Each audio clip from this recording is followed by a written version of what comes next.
నమస్తే, నేను సతీష్. సాక్షి straight talk స్వాగతం. ఈ రోజు స్ట్రైట్ టాక్ లో మనతో పాటు మాట్లాడడానికి వైఎస్ఆర్ కాంగ్రెస్ పార్టీ నాయకురాలు మాజీ మంత్రి ఆర్కే రోజు ఉన్నారు. ఆమెతో మాట్లాడే ప్రయత్నం చేద్దాం. నమస్తే మేడం, సంక్రాంతి శుభాకాంక్షలు మీకు అండ్ మన ప్రేక్షకులందరికీ సంక్రాంతి శుభాకాంక్షలు. ఈ సంక్రాంతి అందరికీ సంతోషాన్ని తీసుకురావాలి, హెల్త్ వెల్త్ తీసుకురావాలని మనస్ఫూర్తిగా కోరుకుంటున్నాను. సంక్రాంతి ఎలా సెలబ్రేట్ చేసుకుంటున్నారు ఈసారి ఫ్యామిలీతో? ఎవ్రీ టైం సంక్రాంతి నేను సెట్టిపల్లికి వెళ్ళేదాన్ని, మీ అందరికీ కూడా తెలుసు.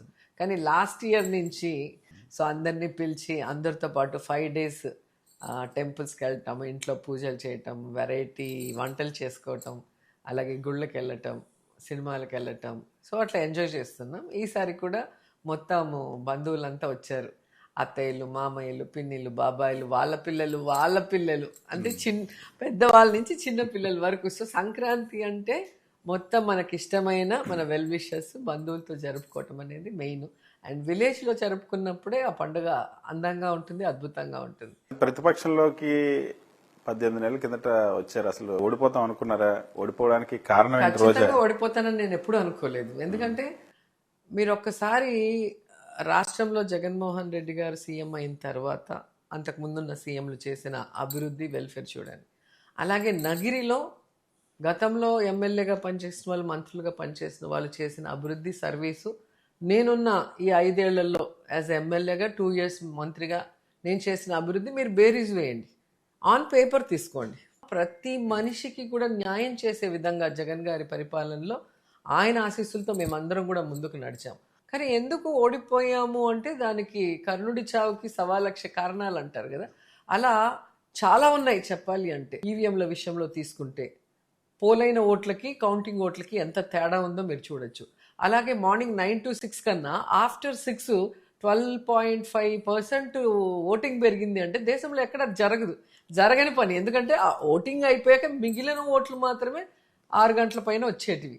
ఆ తర్వాత బ్యాటరీ ఎలక్షన్ జరిగిన దానికన్నా కౌంటింగ్కి పెరిగిపోతుంది, బ్యాటరీ తగ్గుతుంది కానీ పెరగటం అనేది ఎక్కడ ఉండదు. అలాగే మీరు చూస్తే అసలు ముక్కు మొహం తెలియని వాళ్ళు, ప్రజలతో సంబంధం లేని వాళ్ళందరూ కూడా 50,000, 60,000, 70,000, 90,000 వచ్చిందంటేనే మీకు దీంట్లో క్లియర్ కట్గా అర్థమవుతుంది దీంట్లో ఏం గోల్మాల్ జరిగింది అని. ఒక 40% ఓటింగ్ ఉన్న పార్టీకి 11 సీట్లు ఏంటి? 21 సీటు ఉంటే 21 సీటు 100% స్ట్రైక్ రేట్ అంటూ పవన్ కళ్యాణ్ మాట్లాడే పరిస్థితికి దానికి ఎలా వచ్చింది? ఇవన్నీ కూడా ప్రజలు అర్థం చేసుకోగలరు. మీరు గెలిచినప్పుడు ఈవీఎంలతోనే గెలిచారు, ఓడిపోయినప్పుడు మాత్రం ఈవీఎంలు గోల్మాల్ అంటున్నారని విమర్శ ఉంది కదా. ఇప్పుడు మేము గెలిచిన రోజు 151 ఏదైతే గెలిచామో ఆ రోజు మేము కేంద్రంతో పొత్తు పెట్టుకుని ఎలక్షన్కి పోలేదు. ఫస్ట్. రెండోది, ఎలక్షన్ రోజు పోలైన ఓట్లకి కౌంటింగ్ ఓట్లకి సేమే ఉంది, ఎక్కడ వేరియేషన్ లేదు.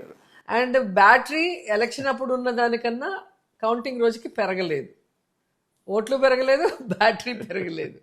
అండ్ ఎప్పుడూ కూడా దేశంలో ఒక ఎలక్షన్ జరిగి కౌంటింగ్ తర్వాత 6 months ఆ ఈవీఎంలని డెస్ట్రాయ్ చేయకుండా పెట్టాలి. ఎందుకంటే ఎక్కడైనా గొడవై కోర్టులో కేసు వేసినప్పుడు వాటిని మళ్ళీ ఓపెన్ చేసి వీవీప్యాట్స్ని లెక్క పెట్టాల్సిన అవసరం ఉంది. మరి ఆంధ్రప్రదేశ్ గవర్నమెంట్ 10 రోజుల్లోనే డెస్ట్రాయ్ చేయమని జీవో ఇచ్చి ఎందుకు అన్ని ఈవీఎంలని డెస్ట్రాయ్ చేశారు? మీరు తప్పు చేయకపోతే మీరు ఎందుకు భయపడుతున్నారు?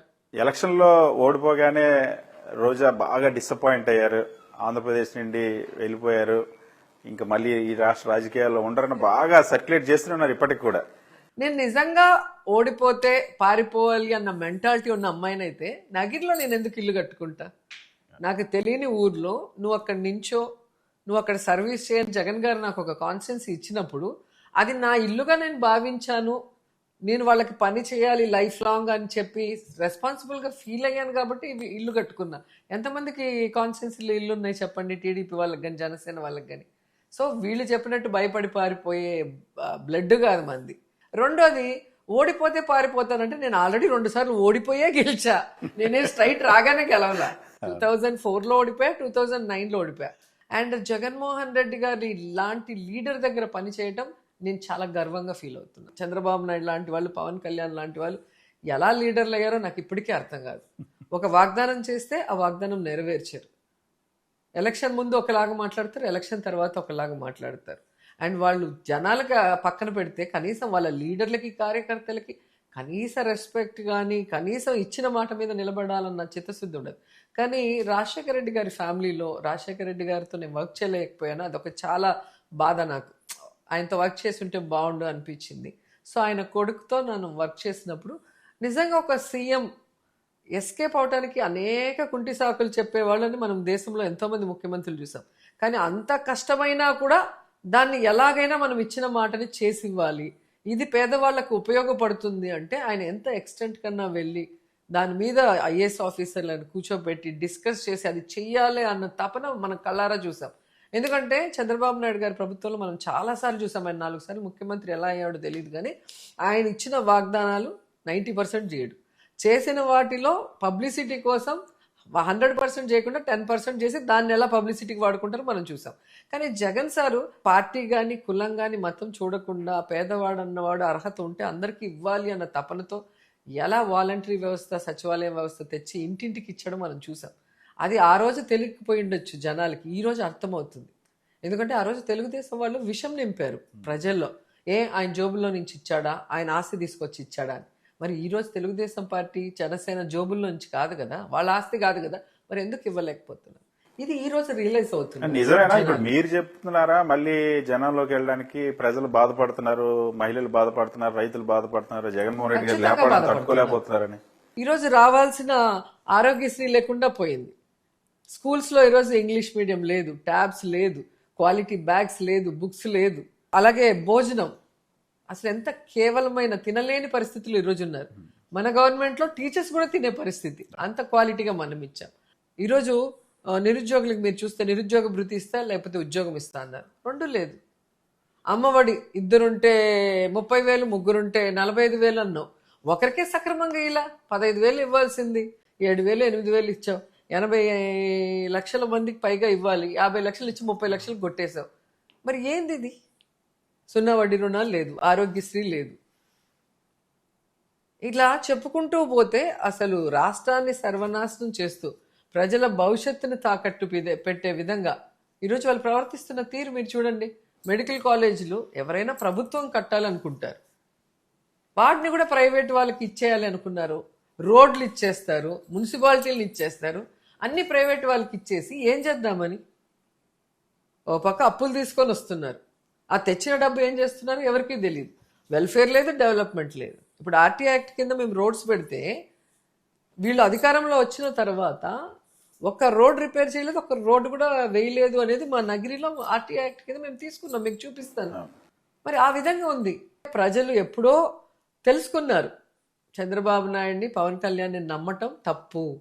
వాళ్ళు ప్రతిసారి మోసం చేస్తున్నా మళ్ళీ మనం నమ్మటం మన తప్పే. కాబట్టి ఇంకా భవిష్యత్తులో వాళ్ళని నమ్మకూడదు, జగన్మోహన్ రెడ్డి గారు లాంటి మంచి వ్యక్తితోనే మనం ఉండాలి అనేది వాళ్ళు తెలుసుకున్నారు. కాబట్టి ఈరోజు ప్రతి ఒక్కరు రోడ్డు మీదకి వచ్చి కూటమి ప్రభుత్వం మీద వాళ్ళకి ఎంత కోపం ఉంది, ఎంత అసహ్యం ఉందో చూపిస్తున్నారు కదా.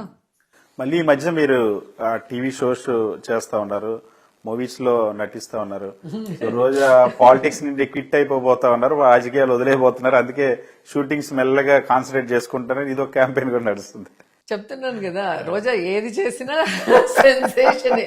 నన్ను పెట్టుకొని బతికే వాళ్ళు చాలా మంది ఉన్నారు. యూట్యూబ్ వాళ్ళు కానీ, ఎఫ్బీలు ఇట్లా పోస్ట్ చేసుకొని బతికే వాళ్ళు చాలా మంది ఉన్నారు.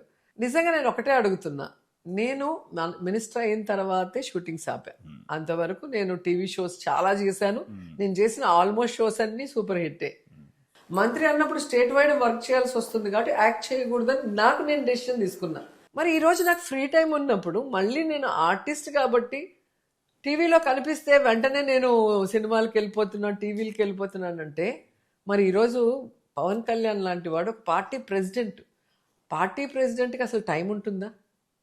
ఎమ్మెల్యేకే టైం ఉండదు, మంత్రికి అస్సలు ఉండదు. పార్టీ ప్రెసిడెంట్ అంటే మరి నువ్వు ఏ రోజు ఒక పార్టీ ప్రెసిడెంట్ లాగా బిహేవ్ చేసావు, ఏ రోజు ఒక డిప్యూటీ సీఎం లాగా ప్రవర్తించావు? ఎప్పుడు చూసినా హైదరాబాద్లో షూటింగ్స్ చేసుకుంటూ ఎంజాయ్ చేసుకుంటుంటే ఆయన్ని ప్రశ్నించారు. హిందూపురంలో బాలకృష్ణ గారు ఎన్ని రోజులు కాన్స్టిట్యున్సీలో ఉంటారు, ఎంతమంది ప్రజలు అందుబాటులో ఉంటారు, ఏం చేస్తున్నారు? మరి ఆయన యాక్ట్ చేస్తే తప్పులేదు, పవన్ కళ్యాణ్ గారు యాక్ట్ చేస్తే తప్పులేదు, సెంట్రల్ మినిస్టర్గా చేసిన చిరంజీవి గారు యాక్ట్ చేస్తే తప్పులేదు, రోజా యాక్ట్ చేస్తే అది ఒక పెద్ద తప్పు. అదేంటో నాకు అర్థం కావట్లే ఇప్పటికి కూడా, ఆ లాజికే అర్థం కావట్లా. అంటే ఆడోళ్ళు అంటే వీళ్ళకి అంత చులకన, ఆడోళ్ళు చేయకూడదు, మగవాళ్ళు మాత్రమే యాక్ట్ చేయాలి, ఆడోళ్ళు కాళ్ళ కింద చెప్పు కింద రాయిలాగా ఉండాలనుకుంటున్నారా, లేకపోతే రోజా ఒక్కటే చేయకూడదని వీళ్ళు ఫీల్ అవుతున్నారా, నాకైతే అర్థం కావట్లేదు. సో రోజాని త్వరలో అరెస్ట్ చేయబోతా ఉన్నాం, జైలుకి పంపించబోతా ఉన్నాం, ఆడదాం ఆంధ్రాలో పెద్ద అవినీతి చేశారు అని ఒక ఎల్లో మీడియా క్యాంపెయిన్ నడుస్తుంది. మీరు కౌంటింగ్ నెక్స్ట్ డే నుంచి స్టార్ట్ అయింది. దో రోజాని అరెస్ట్ చేసినాం, అదో రోజాని అరెస్ట్ ఇదని. మళ్ళీ కొన్ని రోజులు లేదు, రోజా ఏదో మాట్లాడి సెట్ చేసేసుకుంది లోకేష్ తో, చంద్రబాబు నాయుడుతో అని కొన్ని రోజులు. మళ్ళీ మనం ఏదైనా ప్రెస్ మీట్ పెట్టి గట్టిగా మాట్లాడినప్పుడు లేదు లేదు లేదు మళ్ళీ ఎంక్వైరీ చేసేసాం, రేపే అరెస్ట్. ఇది నాకు అర్థం కాని విషయం ఒకటే ఏంటంటే, ఈరోజు అధికారం మీ దగ్గర ఉంది. ఆడుదాం ఆంధ్ర అనేది స్టేట్ వైడ్ ఒక పెద్ద ప్రోగ్రామ్. ఇంతవరకు దేశంలో ఏ రాష్ట్రంలో ఎవరూ చేయనటువంటి విధంగా స్పోర్ట్స్ పర్సన్స్ కి జగన్మోహన్ రెడ్డి గారు ఒక అద్భుతమైన కార్యక్రమాన్ని చేపట్టారు. అది 100 కోట్ల ప్రాజెక్టు, 119 కోట్లు. దాంట్లో 100 కోట్ల స్కామ్ జరిగింది అనేది ఫస్ట్. వీళ్ళ అబద్ధాలని నేను చెప్తున్నా, ఒక్కొక్క అబద్ధం ఎలా చెప్తారని. రెండోది 3 లక్షలకు పైగా గేమ్స్ పెట్టడం జరిగింది. సో వాళ్ళకి ఎక్విప్మెంట్ దగ్గర నుంచి, వాళ్ళకి భోజనం దగ్గర నుంచి, వాళ్ళకి గేమ్స్ ఆర్గనైజ్ చేసే దగ్గర నుంచి ఎంత ఖర్చు అవుతుందో ఒకసారి మీరు చూడండి. రెండోది. మూడోది, దీంట్లో నేను సిద్ధు మా ప్రమేయం లేదు అనేది వాళ్ళకి తెలుసు. ఎందుకంటే అసెంబ్లీలోనూ శాసన మండలిలో క్లియర్గా మంత్రి చెప్పారు, దీంట్లో ఎటువంటి అవకతవకలు జరగలేదు, ఎవరి మీద యాక్షన్ తీసుకోలేదు మేము. ఇదంతా కూడా మన ఆర్ఎండ్బి ద్వారా టెండర్లకు వెళ్ళి ఎక్విప్మెంట్స్ తీసుకోవటము, మిగతా అమౌంట్ 26 జిల్లాల కలెక్టర్లకు వెళ్ళింది.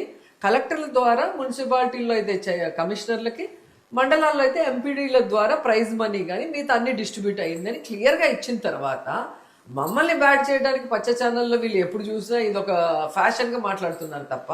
నేను ఒకటే అడుగుతున్నా, మీ పేషీలో ఉన్నారు ప్రద్యుమ్న గారు, ఆయన ప్రిన్సిపల్ సెక్రటరీ ఆర్ఎండ్బికిను స్పోర్ట్స్కి. మరి ఆయన టెండర్లు వేసి ఆయన ఎక్విప్మెంట్ వచ్చిందా లేదా ఆయన చూసుకొని ఆయన డబ్బులు కలెక్టర్కి పంపించి కలెక్టర్లు చేశారా లేదా చూసుకున్న బాధ్యత ఆయన తీసుకున్నారు, మేము కాదు కదా. మరి ఆయన మీ దగ్గర ఉన్నాడు, ఫైల్స్ మీ దగ్గర ఉన్నప్పుడు మా మీద ఎందుకు దుమ్మెత్తి పోస్తున్నారు? అంటే నేను బైరెడ్డి గట్టిగా మాట్లాడతాము, కూటమి ప్రభుత్వ తప్పుల్ని ఎత్తి చూపిస్తాము కాబట్టి వీళ్ళ నోర్లు మూయించడానికి వీళ్ళని భయపెట్టాలి అనుకుంటారు. భయపెడితే భయపడే వాళ్ళమా బైరెడ్డి గారు, రోజా గారు? సో ప్రజలకి తెలుసు, కార్యకర్తలకు తెలుసు, మేము తప్పు చేస్తుంటే ఈరోజు ఇంత ధైర్యంగా మాట్లాడే వాళ్ళం కాదు. మీరు 5 సంవత్సరాలు ఎమ్మెల్యేగా, 2.5 సంవత్సరాలు మంత్రిగా విపరీతంగా 2 years మంత్రిగా విపరీతంగా దోచేశారు. విల్లాలు కొన్నారు, 5-6 విల్లాలు, కార్లు కొన్నారు, చాలా ఆస్తులు సంపాదించారని టీడీపీ సర్క్యులేట్ చేసే వాళ్ళ పర్సనల్ పేపర్ చూసారు. ఇదే ఆంధ్రజ్యోతిలో ఈనాడులో వేస్తుంటే నేను సుప్రీంకోర్టు వరకు వెళ్ళి వీళ్ళకి సినిమా చూపించాను. ఓ పనికిమాల పేపర్ లో వేసేసి దాని పేరు ఊరు తెలియదు, వాళ్ళ దీంట్లో ఏమంటారు వాట్సాప్లో, వాళ్ళ ఎఫ్బీలో, వాళ్ళ ట్విట్టర్లో అంతా సర్క్యులేట్ చేసి డ్యామేజ్ చేయాలని చూస్తున్నారు. నేను సూటిగా ఎవరైతే నా మీద ఇది చేస్తున్నారో వాళ్ళకి చెప్తున్నా, ఈ ఇల్లులు ఎక్కడ ఉన్నాయి అవి నాకు చూపించండి, మొత్తం మీరే తీసుకోండి, నేను రాసి ఇచ్చేస్తాను. నేను మంత్రి అయిన తర్వాత ఏదైనా ప్రాపర్టీ కొన్నానా లేదా ఏదైనా ఇల్లు కట్టానా దోచుకొని ఒక్కటి మీరు చూపించండి, మొత్తం మీకే రాసి ఇచ్చేస్తా. పెళ్లి కాకముందు చెన్నైలో నా ఇల్లు యాజ్ ఎ హీరోయిన్గా, మా అమ్మ, మా అన్నయ్యలు, మా నాన్న, నేనున్న ఇల్లు. దానికి 2019లో మంత్రి అయిన దానికి ఏం సంబంధం? హైదరాబాద్లో నాకున్న ఇల్లు నేను ఎమ్మెల్యే కాకముందు 2012, మరి నేను ఎమ్మెల్యేనే కాకముందు కట్టిన హైదరాబాద్ ఇల్లు దీనికి ఏం సంబంధం ఉంటుంది? అలాగే నగిర్లో నేను కట్టుకున్న ఇల్లు గవర్నమెంట్ రాకముందు 2018. సో ఎలా దోచుకుంటాం? మీ ప్రభుత్వంలో నేను దోచుకుంటుంటే మీరు చూస్తున్నారు అంటే మీరు ఎదవలా, పనికిమాలిన వల్ల, మరి ఏంటి నాకు అర్థం కావట్లా.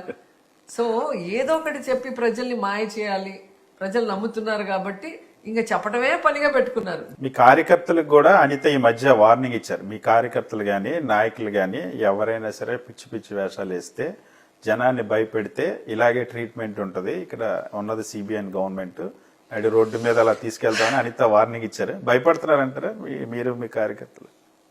ఖైదీలకు కూడా భయం లేదు. ఆమె వెళ్ళి వచ్చిన తర్వాత ఖైదీయే పారిపోయినాడు నెల్లూరులో అంటే, ఆమె అంటే ఏం భయం ఉందో మీరే అర్థం చేసుకోవాలి. సో అదేమో అంటారు కదా, ఆ, అర్హత లేని వాళ్ళని అందలం ఎక్కిస్తే ఇలాగే ఉంటుందని నాకు అనిపించింది. ఎందుకంటే పవన్ కళ్యాణ్ గారు కూడా క్లియర్ గా ఒకసారి ఇచ్చారు, నీ వల్ల మేము తిట్లు తినాల్సి వస్తుంది, నువ్వు ఫెయిల్యూర్ టోటల్. అంతకుముందు మనం చెప్తేమో అపోజిషన్ మా మీద అంటుంది అన్నారు. మరి మీ పార్టీలో మీ కుటుంబంలో ఉన్న పవన్ కళ్యాణ్ చెప్పాడు కదా, నీ వల్ల మేము తిట్లు తింటున్నాం, నువ్వు as a home minister total failure, నువ్వు కరెక్ట్గా చేస్తావా లేదా నేను తీసుకోవాలని అడిగినప్పుడే నువ్వు రిజైన్ చేసేయాల, నైతిక బాధ్యత వహించి రిజైన్ చేయాల. అది వదిలేసి మళ్ళీ మా మీద దుమ్మెత్తిపోయడానికే ఎందుకు భయపడాలి మేము?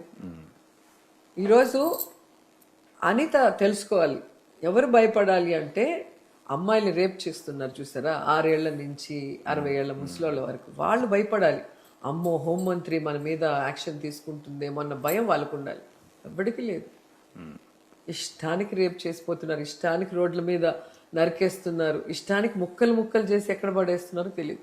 ఎవరింటికైనా పోయి నువ్వు పరామర్శిస్తున్నావా? ఎవరికైనా నువ్వు అండగా నిలబడ్డావా? నువ్వు తీసుకునే చర్యలు బట్టి ఏ నేరస్తుడన్నా భయపడి ఆ తప్పు చేయటం ఆపేస్తున్నాడా? నిన్ను చూస్తే నేరస్తులకు కూడా భయం లేదు, ఇంకా తప్పు చేయండి మేమెందుకు భయపడాలి? మీరు ఈ మధ్య పోలీసుల్ని ఏదో బావిలో దూకమన్నారని అదొక కాంట్రవర్సీ చేస్తుంది, మీ మీద కేసు పెడతారట పోలీసులు రెడీగా. పెట్టమనండి, నేను బావిలో దూకండి అన్నా, నీళ్లు లేని బావిలో దూకమన్నా. ఎందుకు?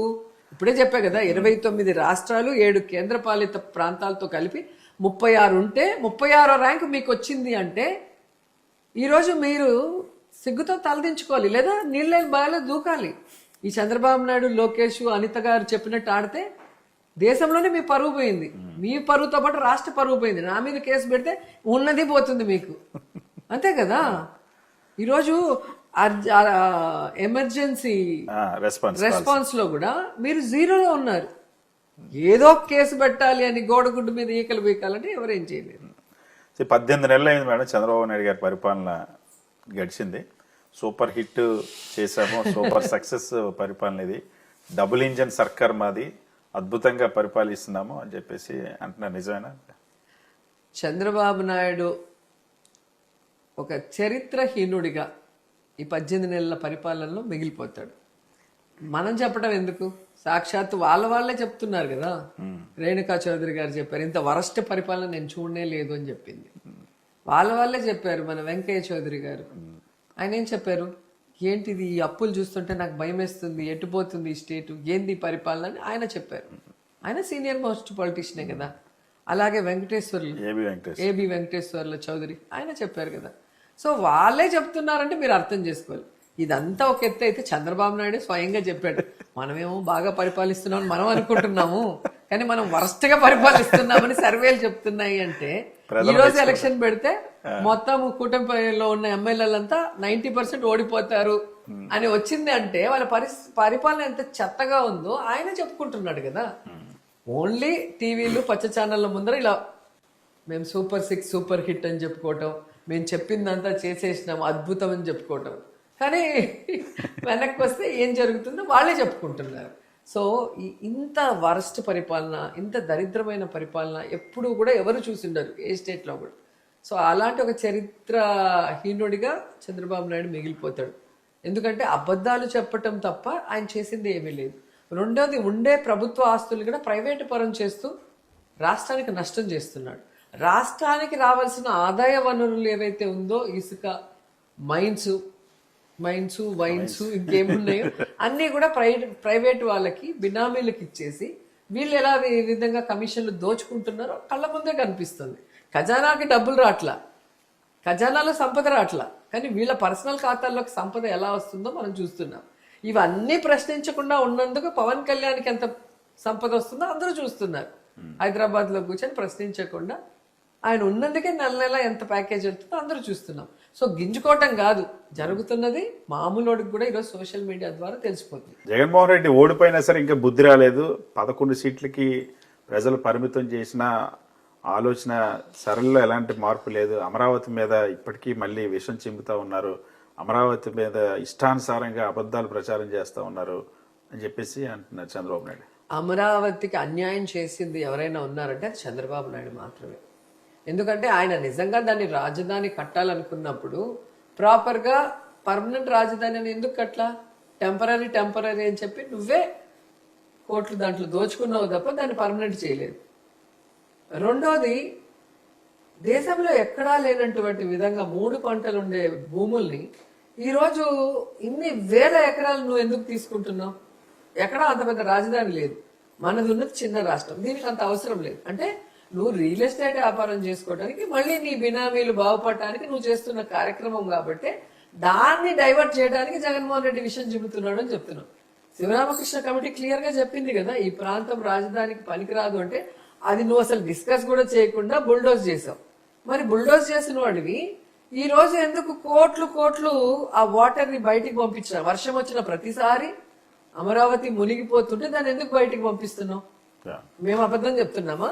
లేకపోతే మీరు బిల్లులు పెట్టుకొని తీసుకుంటున్నారు కోట్లు? మరి అది మునగకపోతే, ముంపు ప్రాంతం కాకపోతే ఎందుకు అంత డబ్బు ఖర్చు పెడుతున్నారు?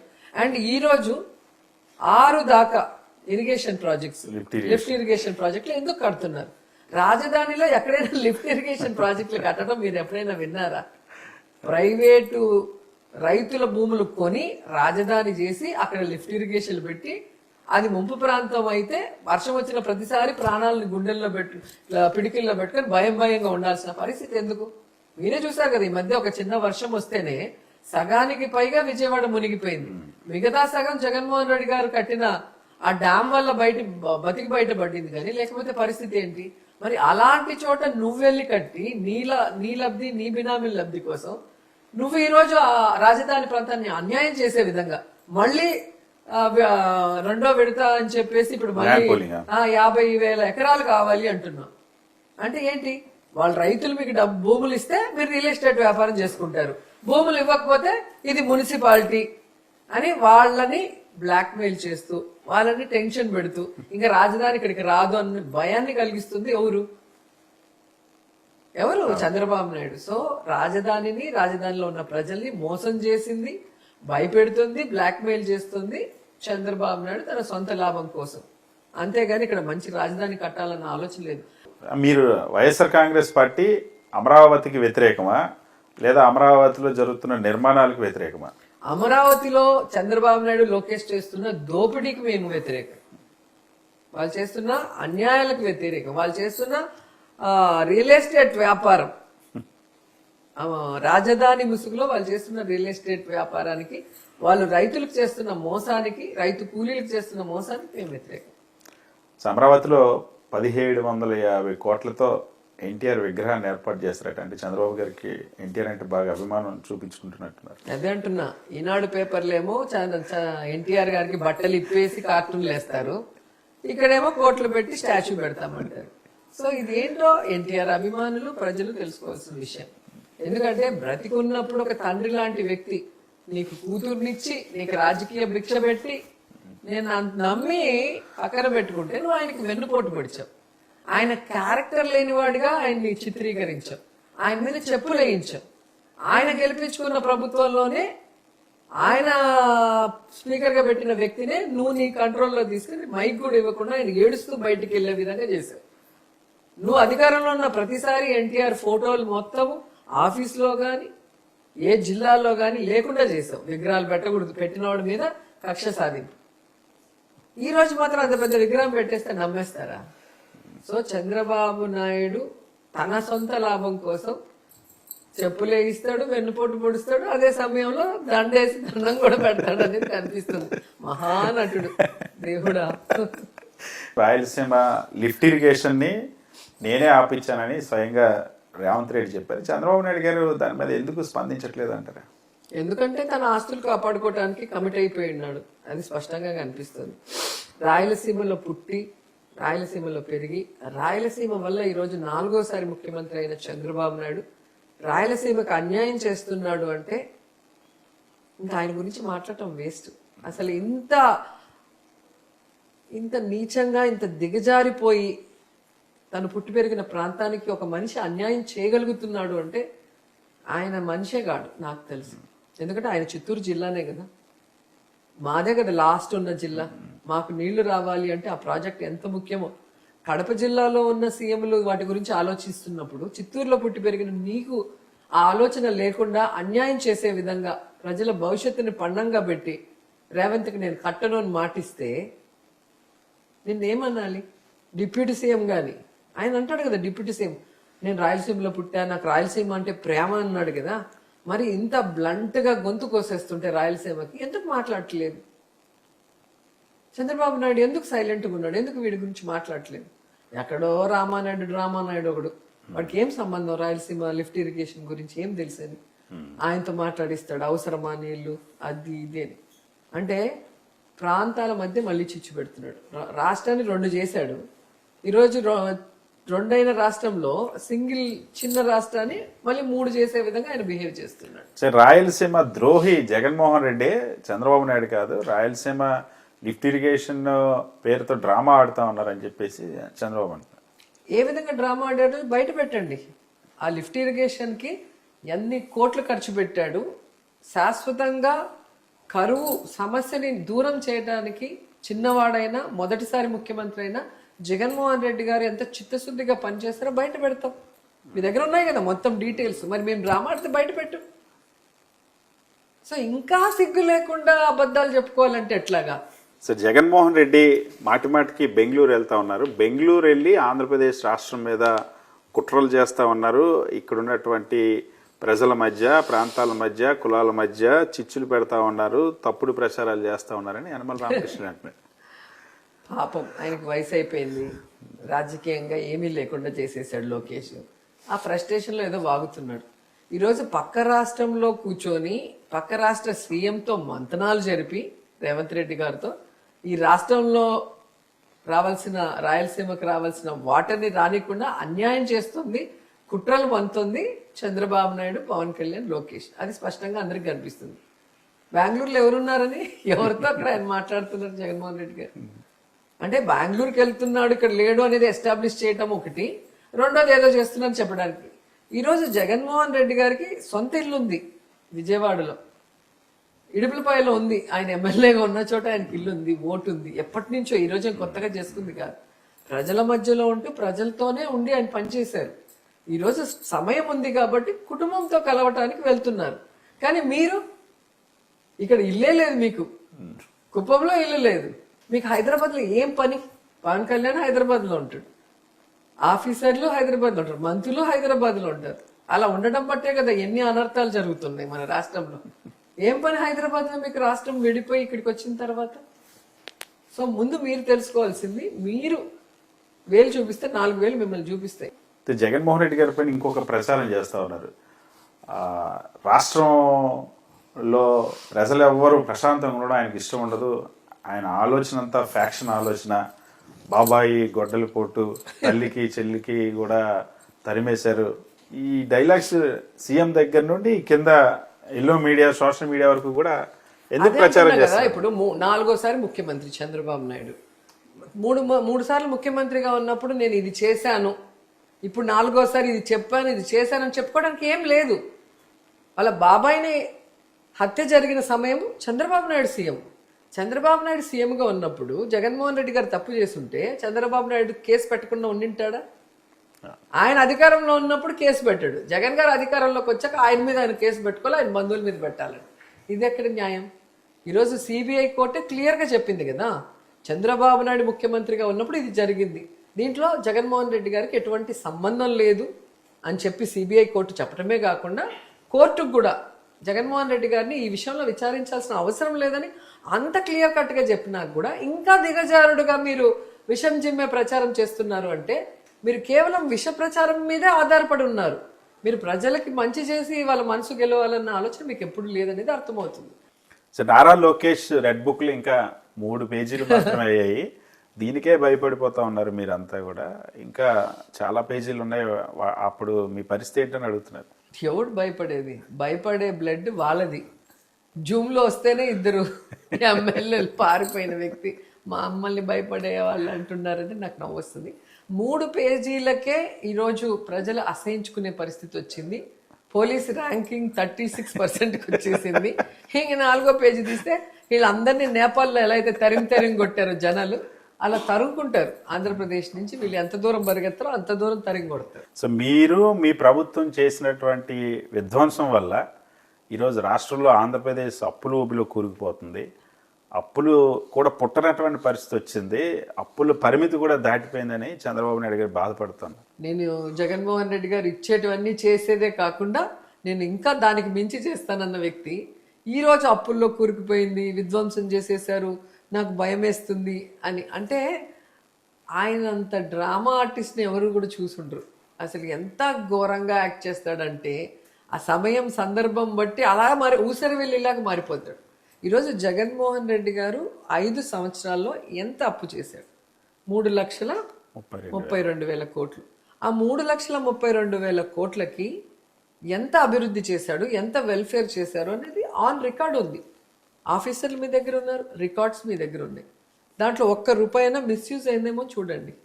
ప్రజలకి కావాల్సిన విద్య, వైద్యం, హౌసింగ్, రోడ్లు, డ్రైన్లు, ఇట్లా ఏదేది అవసరం ఉందో వాటికే ఖర్చు పెట్టాడు. ఆయనేం అనవసరంగా ఖర్చు పెట్టాల. కానీ మీరు 18 నెలలకే దాదాపుగా 3 లక్షల కోట్ల రూపాయల అప్పు తెచ్చారే. ఈ 3 లక్షల కోట్ల అప్పులకి ఏం చేశారు ఆ డబ్బులు అంటే దానికి ఎక్కడా కూడా ప్రూఫ్ లేదు. ఒక్క ఇంటికి కూడా వాళ్ళు కొత్తగా డబ్బులు ఇచ్చింది లేదు, ఒక్క మెడికల్ కాలేజ్ పూర్తి చేసింది లేదు, ఒక్క స్కూల్ మిగిలిపోయి ఆగిన వాటిని పూర్తి చేసింది లేదు.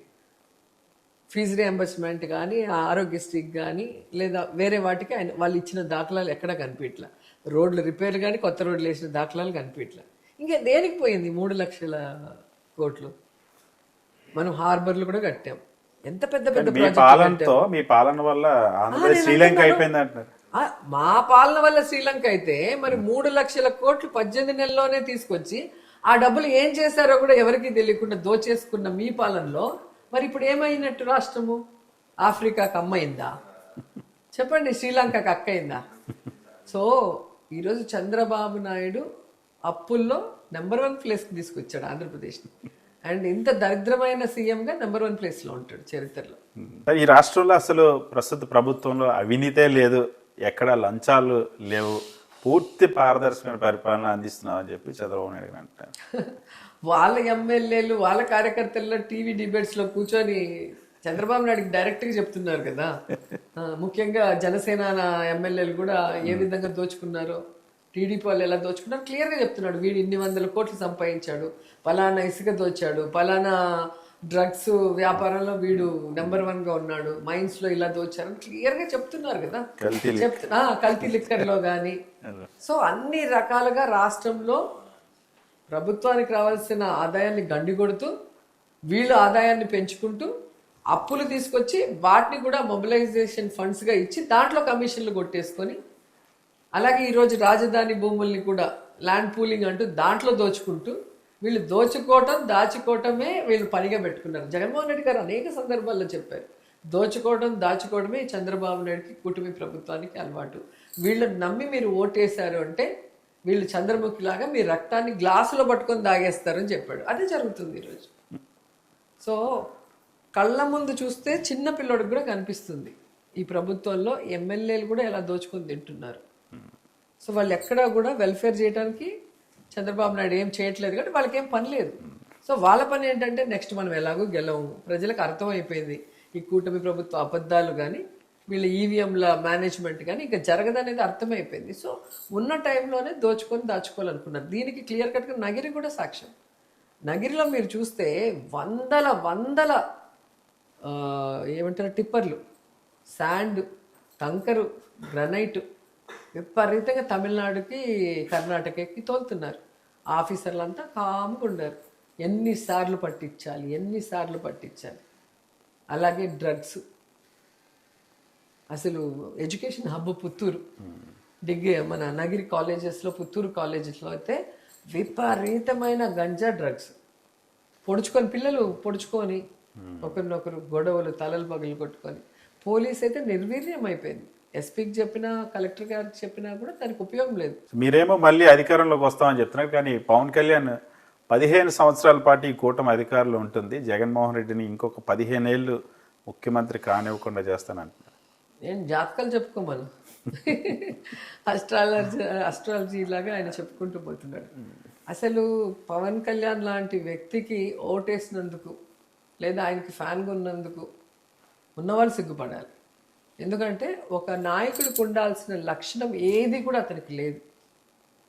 ప్రజల పట్ల ప్రేమ కానీ, తనకిచ్చిన పదవి పట్ల లేదా తను పెట్టిన పార్టీ పట్ల చిత్తశుద్ధి కానీ, అంటే స్టేట్కి కానీ ప్రజలకి మంచి చేయాలన్న ఆలోచన ఎక్కడా లేదు. తన ప్యాకేజీ, తన షూటింగు, తన కంఫర్టు, తన సుఖం, ఇవి తప్ప ఏ రోజైనా ఒక ఆలోచన చేశాడా? సో పవన్ కళ్యాణ్ అనేవాడు ఒక పొలిటికల్ లీడర్గా పనికిరాని వ్యక్తి. ఏదో చంద్రబాబు నాయుడుతో చేరాడు కాబట్టి కూటమి ప్రభుత్వంలో ఎలాగో గెలిచాడు, కానీ విడివిడిగా వీళ్ళు కంటెస్ట్ చేస్తుంటే డిపాజిట్లు కూడా రావనేది గత ఎన్నికల్లో వాళ్ళకి అర్థమైంది కదా. ఈ వైఎస్ఆర్సీపీ వాళ్ళు ఓడిపోయినా సరే ఇంకా బుద్ధి రాలేదు, వీళ్ళ నోర్లు తగ్గట్లేదు, వీళ్ళ చేతి రాతలు మారుస్తానని చెప్పి అంటున్నాడు పవన్ కళ్యాణ్. మా చేతి రాతల ఆయన తల రాతే ఆయన రాసుకోలేడు, అది కూడా చంద్రబాబు నాయుడు రాయాలి. చంద్రబాబు నాయుడుతో ఉన్నంత వరకే ఈయనకి ప్యాకేజీ వస్తుంది, ఈయన గురించి పాజిటివ్ వార్తలు వస్తాయి పచ్చ ఛానల్లో. ఒక్కసారి వాళ్ళ నుంచి బయటకు వెళ్తే ఈయన బతుకు ఎలా ఉంటుందో గతంలో చూశాడు కదా. ఫస్ట్ నీ తలరాత నువ్వు రాసుకోవటం నేర్చుకో. ఇది చంద్రబాబు నాయుడు చేతికి ఇచ్చి ఆయన రాసే పరిస్థితి ఉంది కాబట్టి ఈరోజు నువ్వు ప్రజల ఇదిలో దిగజారిపోతున్నావు. అసలు ఒక మనిషిగా కూడా వాల్యూ లేకుండా పోయింది. పొలిటీషియన్ దేవుడెరు, మనిషిగా కూడా ఎంతమందికి అన్యాయం జరుగుతుంటే, మహిళలకు అన్యాయం జరిగినా, యువతకు అన్యాయం జరిగినా, రాష్ట్రానికి అన్యాయం జరిగినా నువ్వు అసలు పట్టించుకోకపోతే ఇంకా నీ మీద ఏం గౌరవం ఉంటుంది, ఏం ప్రేమ ఉంటుంది? రాబోయే కాలంలో నువ్వు చెప్తే ఎందుకు కూటమికి ఓటేస్తారు? ప్రపంచంలో ఏం జరిగినా పవన్ కళ్యాణ్ బాధ్యత, పిఠాపురంలో ఏం జరిగినా కూడా పవన్ కళ్యాణ్ బాధ్యత, అన్నింటికీ నన్నే అంటారు ఏంటని అడుగుతున్నా, ఫీల్ అవుతున్నా. అబ్బో ఇప్పుడు వచ్చిందా బాధ? మరి జగన్ గారిని అన్నప్పుడు, చంద్రబాబు నాయుడు గవర్నమెంట్లో ఆయన వివేకానంద రెడ్డి చనిపోతే జగన్కి ఏం సంబంధం? మరి జగన్ గారిని నువ్వు అన్నప్పుడు చెప్పండి. అలా అనేక విషయాలు చంద్రబాబు నాయుడు గవర్నమెంట్లో జరిగినది. సుగాలి విషయం కూడా చంద్రబాబు నాయుడు గవర్నమెంట్లో జరిగింది. ఆయన తిట్టరా బాబు అంటే జగన్ తిడతాం. కొండ మీద ఏదో జరిగిందని, జరగని దాన్ని కల్తీ జరిగింది, నెయ్యిలో కొవ్వు కలిసింది, దానికి జగన్మోహన్ రెడ్డి కారణము అని చెప్పి మాట్లాడింది నువ్వు. మరి ఈరోజు కొండ మీద ఇన్ని జరుగుతుంటే ఎందుకు మాట్లాడట్లేదు? కూటమి ప్రభుత్వం వల్ల జరిగే ప్రతి తప్పులో నీకు భాగస్వామ్యం ఉంది. చంద్రబాబు నాయుడు ఎంత తప్పో నీది అంతే తప్పు. మరి ఎందుకు అనరు? మరి నువ్వు ఫెయిల్యూర్ అయినప్పుడు రిజైన్ చేసేయి, నిన్ను ఎవరేం మాట్లాడరు. మరి ఈ మధ్య మీరు తిరుమల దర్శనానికి వెళ్తే దాన్ని కూడా చాలా పెద్ద వివాదం చేశారు. మీకు వెళ్ళే అర్హత లేదంట, మీరు వెళ్ళకూడదంట. ఏం జరిగింది? ఎలా వెళ్ళారు తిరుమల? అంటే తెలుగుదేశం జనసేన వాళ్ళకి నన్ను చూస్తే ఎంత బాధ, ఎంత ఫ్రస్ట్రేషన్ అనేది వైకుంఠ ఏకాదశి రోజు మళ్ళీ ప్రూవ్ అయింది. ఎందుకంటే ఈరోజు సాక్షాత్తు టీటీడీ వాళ్ళ వెబ్సైట్లోనే క్లియర్గా పెట్టారు, వైఎస్ఆర్సీపీ వాళ్ళకి మేము రూల్స్కి లోబడే టికెట్లు ఇచ్చామని. ఇప్పుడు ఒక ఎమ్మెల్సీకి 6 టికెట్లు ఇచ్చినప్పుడు తనతో పాటు తన ఫ్రెండ్స్, కుటుంబ సభ్యులు తీసుకెళ్తారు. దీంట్లో తప్పే ఉంది? దీంట్లో నేను దొంగతనంగా పోవాల్సిన అవసరం ఏముంది? రెండోది, నేను సూటిగా టీటీడీ వాళ్ళని అడుగుతున్నా, కూటమి ప్రభుత్వాన్ని అడుగుతున్నా, ఆ రోజు ఎంతమందికి మీరు ప్రోటోకాల్ ఇచ్చారు? దాంట్లో ఎంతమందికి అర్హత ఉంది నాకు లేకపోతే? అసలు చిన్న చిన్న ఆర్టిస్టులు కొంతమంది అయితే అసలు ఈ మధ్యలో చాలా బ్యాడ్ ఏమంటారు ఇష్యూస్లో దొరికిన వాళ్ళు, వీళ్ళందరూ కొండకి ఎట్లా వచ్చారు? వాళ్ళందరినీ మీరు ఎలా అలౌ చేశారు? నేను 2 సార్లు ఎమ్మెల్యే, మినిస్టర్ని, తిరుపతిలో పుట్టి పెరిగిన అమ్మాయిని, 150 సినిమాలు చేసిన సీనియర్ మోస్ట్ యాక్ట్రెస్ని, ఎటు చూసినా నాకు ఆ ప్రోటోకాల్ ఉంది. నాకు మీరు ప్రోటోకాల్ ఇవ్వకుండా అవమానించడం కాకుండా, ఫ్రెండ్తో పవన్ కళ్యాణ్ గారితో నేను దర్శనానికి వస్తే దాన్ని ఏదో దొంగతనంగా వచ్చాను, ఏదో గోడ దూకి వచ్చినానని చెప్పి మాట్లాడటం చూస్తుంటే నిజంగా వీళ్ళు ఎంత దిగజారిపోయారు, దీన్ని ఎలా నెగిటివ్ చేయాలని చూస్తున్నారని అర్థమవుతుంది. రుషికొండ భవనాలన్నీ జగన్మోహన్ రెడ్డి గారి సొంత భవనాలు, మొత్తం రుషికొండ మొత్తాన్ని కూడా ఆయన కబ్జా చేశారని అన్నారు కదా. అవును, మరి ఆయన సొంత భవనాలు అయితే అంటే ఆయనకు రాసిచ్చేయచ్చు కదా, మరి ఎందుకు వీళ్ళ దగ్గర పెట్టుకొని ఉన్నారు? సో ఎంత యాక్టింగ్ పవన్ కళ్యాణ్ గారు అయితే ఆ వెహికల్లో నుంచి దిగి వెహికల్ ఎక్కి తొంగి రోడ్డు మీద నించుంటే కనిపిస్తుంది రిషికొండ. అది వైజాగ్లో ఉన్న ప్రతి ఒక్కరికి తెలుసు. దానికి ఎంత ఓవర్ యాక్షన్ చేశాడు? మరి ఈరోజు ఎందుకు దాని మీద యాక్షన్ తీసుకోవాలి? నిజంగా తప్పు జరుగుంటే ఈరోజు మన రాష్ట్రానికి ఒక ప్రైమ్ మినిస్టర్, ఒక ప్రెసిడెంటో లేదా ఫారిన్ డెలిగేట్స్ వస్తే ఇప్పుడు మనము వీటిల్లో పెట్టి, స్టార్ హోటల్లో పెట్టి కోట్లు వేస్ట్ చేయడం ఎందుకు? మన టూరిజం ప్లేస్లోనే మనమే అద్భుతమైన బిల్డింగ్స్ కట్టచ్చు కదా. అది చక్కగా కట్టి చూపించారు జగన్మోహన్ రెడ్డి గారు. దానికి అప్రిషియేట్ చేయటం పోయి ఆయనకి ఎక్కడ మంచి పేరు వచ్చేస్తుందో అని ఆయన మీద బురద చల్లే విధంగా అది కట్టే రోజు నుంచి మాట్లాడారు. అది జగన్ గారు భారతి మేడం కోసం కట్టారు, వాళ్ళ ఓన్ కోసం కట్టారు. మరి ఎందుకు వాళ్ళకి ఇవ్వలేదు ఈరోజు? ఎందుకు మీ దగ్గరే ఉంది? కాబట్టి ప్రజలు అర్థం చేసుకుంటున్నారు వీళ్ళు వేసే బురద, వీళ్ళు వేసే విష ప్రచారం ఏంటి అనేది జనాలకు అర్థమైపోయింది. సో మేడం, మళ్ళీ 2029 ఎలక్షన్లో జగన్మోహన్ రెడ్డి గారు అధికారంలోకి వస్తారని నమ్మకం ఉందా? మీ 100% పార్టీకి, జగన్ మీ అన్న పార్టీ మళ్ళీ ముఖ్యమంత్రి కార్యకర్తలకి? అవుతారు. ఈ రాష్ట్రానికి మళ్ళీ మంచి రోజులు వస్తాయి. రాష్ట్ర ప్రజల కష్టాలు, సమస్యలు అన్నీ తీరి మళ్ళీ చిన్న పిల్లల నుంచి విద్య, వైద్యం, అలాగే ఇంట్లో ఉన్న మహిళలకి గౌరవం అన్నీ కూడా దక్కుతాయి. Thank you so much madam. Thank you so much.